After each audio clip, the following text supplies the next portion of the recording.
Alright, this is a retrospective review of a video that was made a long time ago in basically an era that's way different from now. And this guy insights on collecting. Uh, this guy was more often a Yu-Gi-Oh on that side, and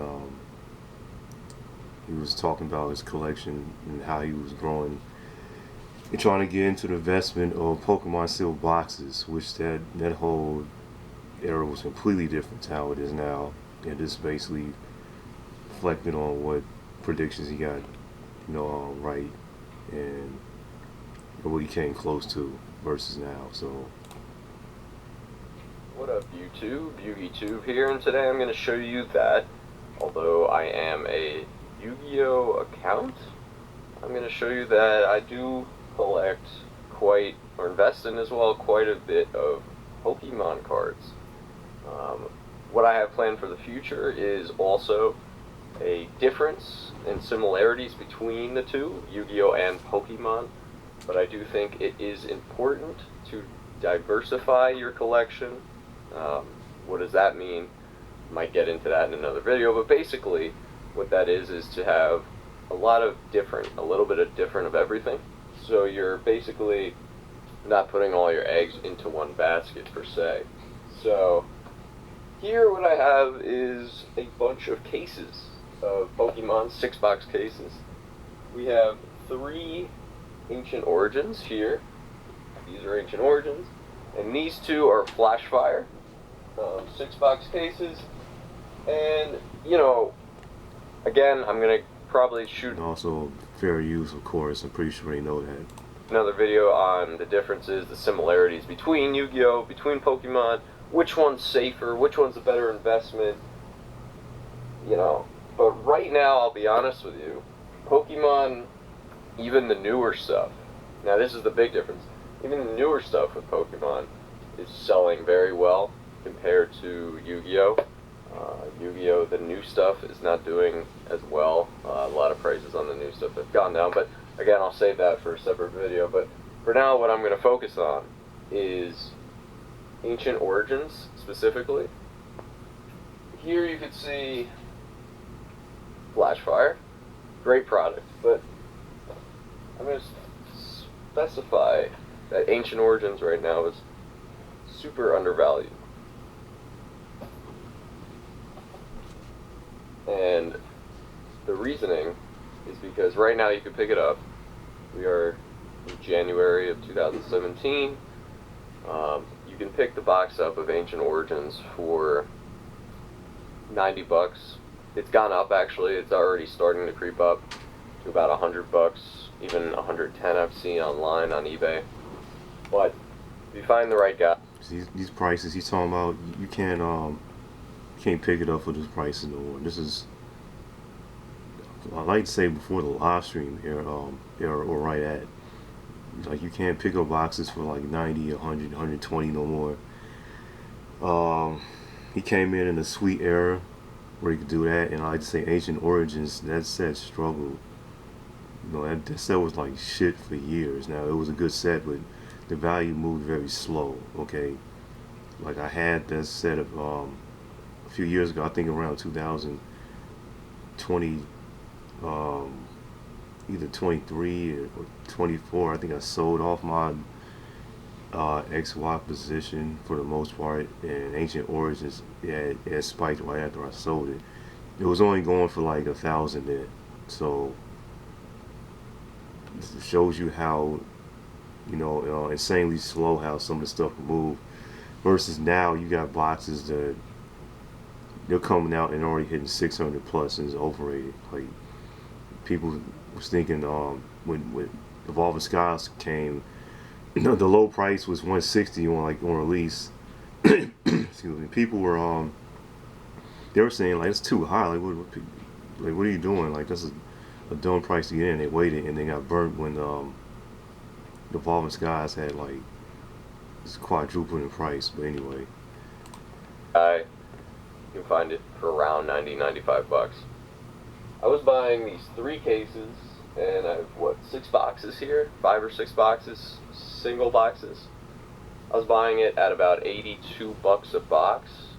This was back a few months ago. I was actually thinking of putting this video up months before, when these boxes were literally available everywhere for like 85, 87, 88 bucks, 90 bucks, but $100. But you know, what happens with Pokemon, and this is what happens with Flashfire, it happens with Ancient Origins, every time with the new sets. What happens is they're produce. A good year goes by. Pokemon says, Wizards of the Coast says, okay, we need to clear out the space for the old stuff. We don't need to keep producing all this old stuff. We need to pump out new products, new stuff. Because every few months, well, not, you know, every 3-4 months there's a new product out there. So they say, okay, we're going to cut the production. We're going to cut the production of Ancient Origins, and we're going to move on to Evolutions, for example, which just came out, and we're going to get ready for Sun and Moon that's coming out. We have to cut something, right? We have to cut. Right here, Evolutions. That set was one of the most mass printed sets of all time. And then I just looked the other day, and it's going for like 2,300. Between that and 2,700. So yeah. So certain, just because they print a lot of it doesn't mean it can't spike. Excuse me. But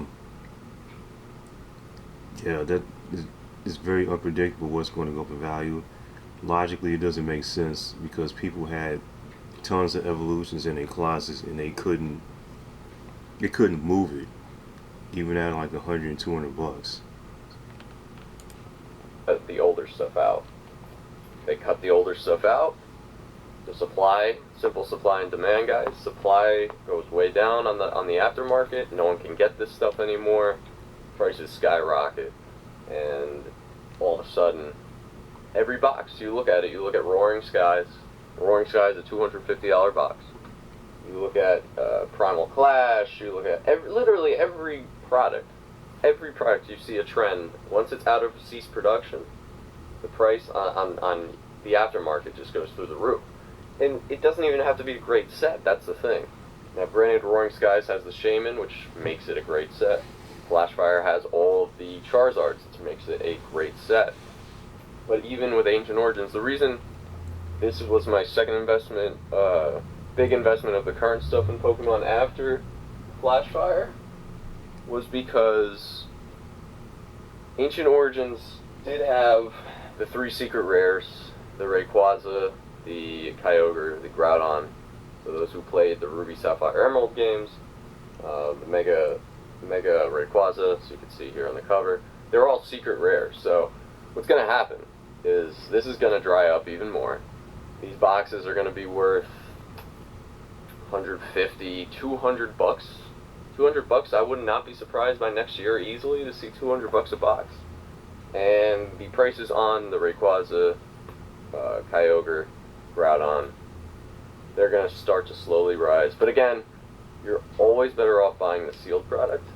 That might be another video. You're better off buying the sealed product than buying the actual single cards. Because, unless it's PSA 10s, but even then, people always want the sealed product. I love PSA 10s, don't get me wrong. But, you know, with time, what's going to happen? Another thing about the single cards is correct. Buying singles could be like one of the worst things you could do, unless it's like a Grail or one of the biggest cards all the time. Because, especially now the population reports, back then when I started to like pay attention during Black and White, the reports were low. It was only maybe a couple hundred, a few hundred tens, but I didn't know there was this dude named Silver Snorlax. There was a couple other people who had grading services that existed, you know, online where you could send through them. And people were sending, I was seeing all these cards from Black and White. I'm like, there's a lot of cards. There gotta be tons of it. But little I know, it was only that little inner circle, maybe a few other, maybe channels or private collectors that own that stuff. Got those cards from that era was worth like thousands of dollars. So but in like this era, there's cars that just came out and it's already 5 and 10,000 a pop, and like 20,000 cars after like a year or so. So the ratio is way more horrible. You can get burnt way easier because this stuff has to come out in people's collections years from now. So but you can miss out on tens because I missed out because there were certain cars that were tens that were low pop or they were forgotten about and they just shop in price and they were worth just about the same amount as boxes. So you gotta watch that as far as the single cards. So those PSA 10s are going to get more populated. So people will eventually submit theirs, eventually pull pack fresh ones and try and submit them, or crack 9s and try and get 10s. So what happens with PSA 10s is, as good as they are, and as much money as they are, you look at the Charizard and the base set. The PSA 10 is worth, what, like 8 grand? Something ridiculous. Maybe even 10 grand. But the box of base set is worth like 12 grand. So the box is worth more than the actual holy grail of the product, which in that case is the Charizard. The box, the odds of you pulling a PSA 10 worthy Charizard are super slim. But people will pay more for the box because of the potential. So everyone wants the box, and there's also box collectors out there.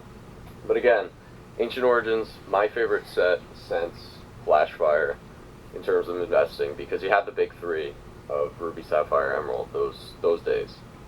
Which now, again, they came out with Alpha Sapphire and or Omega Ruby, Alpha Sapphire. But those were really nostalgic cards, those big three, and they were secret rare, so they're tough to pull. So they're like 1 and 2 boxes around, so they're not like super easy pulls. And then you have like the depth of the set in terms of Lugia EX, full art. You have Hoopa, Ampharos, I think, had a card as well. I think Hoopa, though, may have been Hoopa's first card. I'm not 100% certain on that, don't quote me, but there's other cards, especially the Lugia, that's a sick card. They can really propel the set, and when you're looking, as we talked about, when you're looking into a set, you look with Cybernetic Revolution, we did it with Legend of Blue Eyes. If you're looking into a set, you have to look at what the potential contents are. So, is there any card worth $100 in this box? No, there's not. There's not a huge money card like the Charizard and Flashfire. But there is enough depth that will give it the value. There's no Shaman from Roaring Skies in here, not like an $80 card, but it does have enough value, in my opinion, compared to some of the other sets out there. Compared to Steam Siege, Steam Siege is real shaky, to be honest with you. Breakthrough's okay because it introduced the break cards. That's why I like it. That'll be next to go out of print. But Steam Siege, not the best. Not the best. But you compare this set. This has the big 3 secret rares. They're not just like trainer cards. So it's not like the secret rares are going to be obsolete when the new format comes out. Or you look at Plasma Blast, I think it has Ultra Ball, the Ultra Ball secret rare. It's going for hundreds of dollars, or it was. And what happens if that card becomes obsolete, that card becomes useless, all of a sudden Plasma Blast is not really as desired anymore. But this, I think, has the long-term desirability because it has the 3 iconic cards in it. It has long-term value. Groudon, Kyogre, Rayquaza. People will always want those guys. It's not a commodity card where they need it for their deck or anything. Same thing with Flashfire.